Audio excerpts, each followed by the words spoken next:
அனைவருக்கும் கணித வணக்கம்.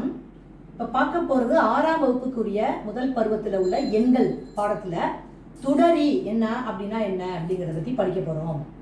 தொடரினா என்ன அப்படின்னா ஓர் எண்ணுடன் ஒன்றை கூட்டினால் கிடைப்பது அந்த எண்ணின் தொடரி ஆகும். தொடரி என்பது +1ன்னு அர்த்தம். ஒன்றை கூட்டணும், கொடுக்கப்பட்ட நம்பரோட ஒன்றை கூட்டி போட்டு வரக்கூடிய விடை தான் என்னது அந்த எண்ணினுடைய தொடரி ஆகும். இப்போ அதுக்கு சில எடுத்துக்காட்டு கணக்குகளை பார்க்க போகிறோம். இப்போ பாருங்க, 4576 தொடரி. அப்போ என்ன செய்யணும், இதோட ஒன்றை கூட்டி அடுத்த நம்பர் என்னவோ அதை தான் போடணும். அதுதான் 4526 தொடரி ஆகும். 4526 +1, 4576 +1 ஈக்குவல் டு என்ன ஆன்சர் வரும், 4577.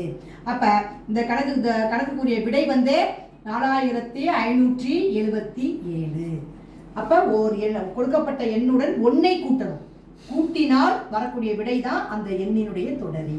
அடுத்து பாருங்க, பயிற்சி 1ல் 15வது கணக்கு பார்க்க போறோம். 10 மில்லியனின் தொடரின்னு கொடுத்துருக்காங்க. அப்ப இந்த கணக்குக்கு ஆன்சர் போடுறதுக்கு முன்னாடி 10 மில்லியன் என்பது எவ்வளவுன்னு தெரிஞ்சாதான் அதனுடைய தொடரி ஒன்றை கூட்டி நம்ம போடலாம். 10 மில்லியன் என்பது எவ்வளவு, 1 கோடி. 10 மில்லியன் என்பது 1 கோடி. அதாவது இப்ப பாத்தீங்கன்னா 1 மில்லியன் என்பது 10 லட்சம். அப்ப 10 மில்லியன் என்பது என்னது, 1 கோடி. 1 கோடி அப்படின்னா நம்ம எத்தனை பூஜ்ஜியம் போடுவோம், 7 பூஜ்ஜியம். ஒன்றுக்கு அப்புறம் 7 பூஜ்ஜியம் போடுவோம். 2 4 5 6 7. இப்ப இது 1 கோடி. அது 10 மில்லியன் என்பது 1 கோடி.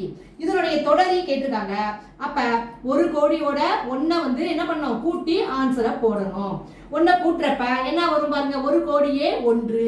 அப்ப எப்படி எழுதுவோம் பாருங்க, 2 4 இங்க 5 6 பூஜ்ஜியம் போட்டு இங்க 1 போட்டுக்க வேண்டியதுதான். அப்ப இந்த ஆன்சர் என்னது, 1 கோடியே 1. 1 கோடியே எத்தனை பூஜ்ஜியம் போட்டிருக்கோம், 6 பூஜ்ஜியம் போட்டிருக்கோம்.